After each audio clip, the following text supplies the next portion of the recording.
कृष्णं वंदे जगद्गुरु। गीता श्रीमद् भागवत गीता पाठ का तीसरा अध्याय। वसुदेव सुतं देहं कंसचाणूरमर्दनं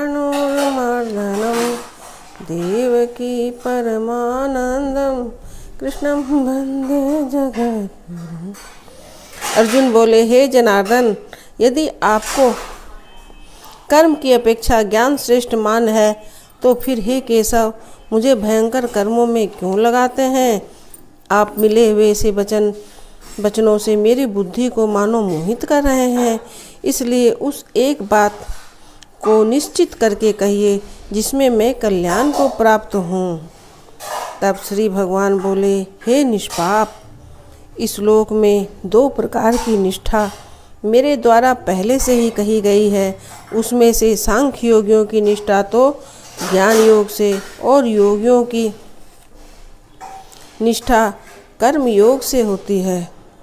मनुष्य न तो कर्मों का आरंभ किए बिना निष्कर्मता को यानी योग निष्ठा को प्राप्त होता है और न कर्मों के केवल त्याग मात्र से सिद्धि यानी सांख्य निष्ठा को ही प्राप्त होता है।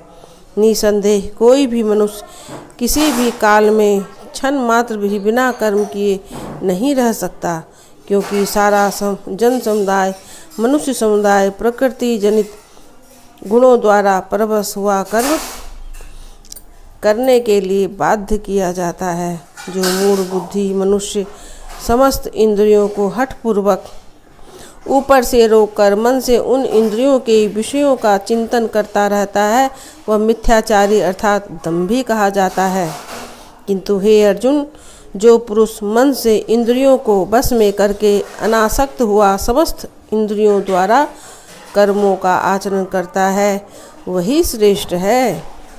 तू शास्त्र विहित कर्तव्य कर्म कर, क्योंकि कर्म करने की अपेक्षा कर्म करना श्रेष्ठ है तथा कर्म न करने से तेरा शरीर निर्वाह भी नहीं सिद्ध होगा।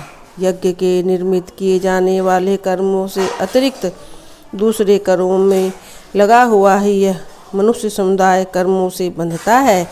इसलिए हे अर्जुन, तू आसक्ति से रहित होकर उस यज्ञ के निमित्त ही भली भांति कर्तव्य कर्म कर। प्रजापति ब्रह्मा ने कल्प में आदि में यज्ञ सहित प्रजाओं को रचकर उनसे कहा कि तुम लोग इस यज्ञ के द्वारा वृद्धि को प्राप्त हो और यह यज्ञ तुम लोगों को इच्छित भोग प्रदान करने वाला हो। तुम लोग इस यज्ञ के द्वारा देवताओं को उन्नत करो और वे देवता तुम लोगों को उन्नत करें। इस प्रकार निस्वार्थ भाव से एक दूसरे को उन्नत करते हुए तुम लोग परम कल्याण को प्राप्त हो जाओगे। यज्ञ के द्वारा बढ़ाए हुए देवता तुम लोगों को बिना मांगे ही इच्छित भोग निश्चित ही देते रहेंगे। इस प्रकार उन देवताओं के द्वारा दिए हुए भोगों को जो पुरुष उसको बिना दिए स्वयं भोगता है, वह चोर ही है। यज्ञ से बचे हुए अन्न को खाने वाले श्रेष्ठ पुरुष सब पापों से मुक्त हो जाते हैं, और जो पापी लोग अपना शरीर पोषण करने के लिए ही अन्न पकाते हैं, वे तो पाप को ही खाते हैं। संपूर्ण प्राणी अन्न से उत्पन्न होते हैं। अन्न की उत्पत्ति वृष्टि से होती है, वृष्टि यज्ञ से उत्पन्न होती है और यज्ञ विहित कर्मों से उत्पन्न होता है। कर्म समुदाय को तू वेद से उत्पन्न और वेद को अविनाशी परमात्मा से उत्पन्न हुआ जान। इससे सिद्ध होता है कि सर्वव्यापी परम अक्षर परमात्मा सदा ही यज्ञ में प्रतिष्ठित है। हे पार्थ, जो पुरुष इस लोक में इस प्रकार परमात्मा से प्रचलित सृष्टि चक्र के अनुकूल नहीं बरतता अर्थात अपने कर्तव्य का पालन नहीं करता, वह इंद्रियों के द्वारा भोगों में रमण करने वाला पापायु पुरुष व्यर्थ ही जीता है। परंतु जो मनुष्य आत्मा में ही रमण करने वाला और आत्मा में ही तृप्त तथा आत्मा में ही संतुष्ट हो, उसके लिए कोई कर्तव्य नहीं है। उस महापुरुष का इस विश्व में न तो कर्म करने से कोई प्रयोजन रहता है और न कर्मों के न करने से ही कोई प्रयोजन रहता है तथा संपूर्ण प्राणियों में भी इसका किंचित मात्र भी स्वार्थ का संबंध नहीं रहता। इसलिए तू निरंतर आसक्ति से रहित होकर सदा कर्तव्य कर्म को भली भांति करता रह, क्योंकि आसक्ति से रहित होकर कर्म करता हुआ मनुष्य परमात्मा को प्राप्त हो जाता है। राजा जनक आदि ज्ञानी जन भी आसक्ति रहित कर्म द्वारा ही परम सिद्धि को प्राप्त हुए हैं। इसलिए तथा लोक संग्रह को देखते हुए भी तू कर्म करने के योग्य ही है, अर्थात तुझे कर्म करना ही उचित है। श्रेष्ठ पुरुषों में जो जो आचरण करता है, अन्य पुरुष भी वैसा वैसा ही आचरण करता है। वह जो कुछ भी प्रमाण कर देता है, समस्त मनुष्य समुदाय उसी के अनुसार बरतने लग जाता है। हे अर्जुन, मुझे इन तीनों लोकों में न तो कुछ कर्तव्य है और न कोई भी प्राप्त करने योग्य वस्तु अप्राप्त है, न भी मैं कर्म में ही बरतता हूँ, तो भी मैं कर्म में ही बरतता हूँ। क्योंकि हे पार्थ, यदि कदाचित मैं सावधान होकर कर्मों में न बरतूँ तो बड़ी हानि हो जाए, क्योंकि मनुष्य सब प्रकार से मेरे ही मार्ग का अनुसरण करते हैं।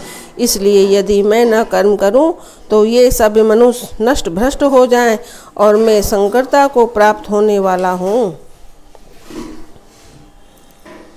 तथा इस समस्त प्रजा को नष्ट करने वाला बनूं।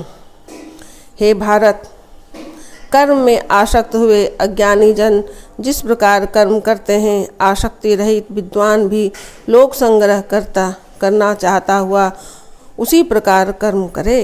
परमात्मा के स्वरूप में अटल स्थित हुए ज्ञानी पुरुष को चाहिए कि वह शास्त्र विहित कर्मों में आसक्ति वाले अज्ञानियों की बुद्धि में भ्रम अर्थात कर्मों में अश्रद्धा उत्पन्न न करे, किंतु स्वयं शास्त्र विहित समस्त कर्म भली भांति करता हुआ उससे भी वैसे ही करवाए।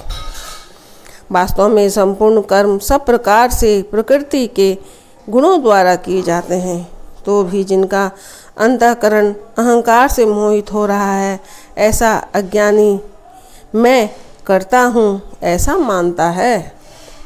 परंतु हे महाभावों, गुण विभाग और कर्म विभाग के तत्व को जानने वाला ज्ञान योगी संपूर्ण गुण ही गुणों में बरतते हैं ऐसा समझकर उसमें आसक्त नहीं होता।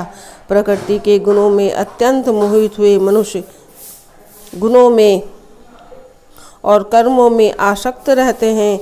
उन पुण्यता न समझने वाले मंद बुद्धि अज्ञानियों को पुण्यता जानने वाला ज्ञानी विचलित न करे।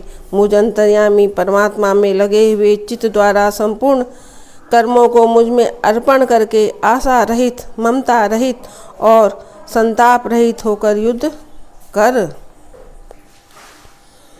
जो कोई मनुष्य दोष दृष्टि से रहित और श्रद्धा युक्त होकर मेरे इस मत का सदा अनुसरण करते हैं, वे भी संपूर्ण कर्मों से छूट जाते हैं। परंतु जो मनुष्य मुझ में दोषारोपण करते हुए मेरे इन मत के अनुसार नहीं चलते हैं, उन मूर्खों को तू संपूर्ण ज्ञानियों में मोहित और नष्ट हुए ही समझ। सभी प्राणी प्रकृति को प्राप्त होते हैं, अर्थात अपने स्वभाव के परवश हुए कर्म करते हैं। ज्ञानवान भी अपनी प्रकृति के अनुसार चेष्टा करता है, फिर इसमें किसी का हट क्या करेगा। इंद्रिय के अर्थ में अर्थात प्रत्येक इंद्रिय के विषय में राग और द्वेष छिपे हुए स्थित है।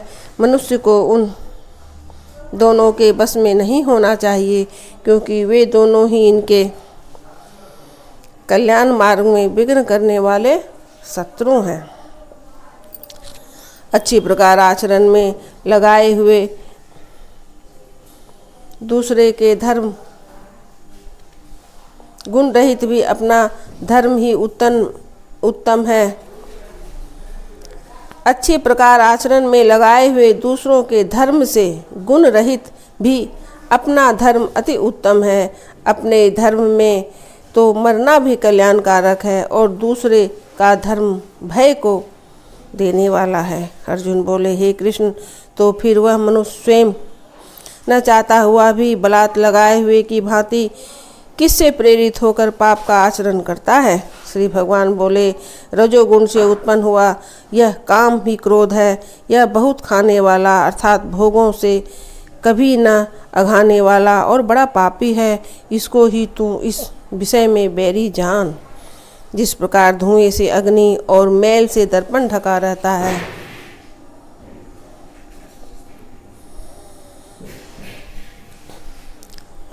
तथा जिस प्रकार जेर से गर्भ ढका रहता है, वैसे ही उस काम के द्वारा यह ज्ञान ढका रहता है। और हे अर्जुन, इस अग्नि के समान कभी न पूर्ण होने वाले काम रूप ज्ञानियों के नित्य बैरी के द्वारा मनुष्य का ज्ञान ढका हुआ है। इंद्रिया, मन और बुद्धि ये सब इसके वाम स्थान कहे जाते हैं। यह काम इन मन, बुद्धि और इंद्रिय के द्वारा ही ज्ञान को आच्छादित करके जीवात्मा को मोहित करता है। इसलिए हे अर्जुन, तू पहले इंद्रियों को बस में करके इस ज्ञान और विज्ञान का नाश करने वाले महान पापी काम को अवश्य ही बलपूर्वक मार डाल। इंद्रियों को स्थूल शरीर से पर यानी श्रेष्ठ, बलवान और सूक्ष्म कहते हैं। इन इंद्रियों से पर मन है, मन से पर भी बुद्धि है और बुद्धि से भी अत्यंत पर है, वह आत्मा है।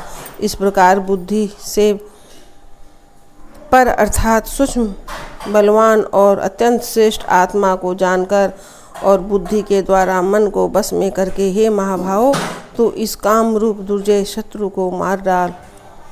इतिमत तृतीय अध्याय। ओम तत्सत। ओम तत्सत। ब्रह्म विद्याध्याय योग शास्त्र श्री कृष्ण अर्जुन संवाद कर्मयोगी तृतीय अध्याय। हरि शरणम हरि शरणम हरि शरणम हरि शरणम हरि शरणम हरि शरणम हरि शरणम।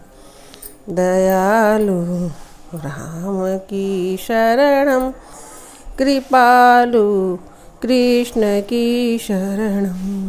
हरि शरणम हरि शरणम हरि शरणम हरि शरणम। जय हो गीता माता की जय।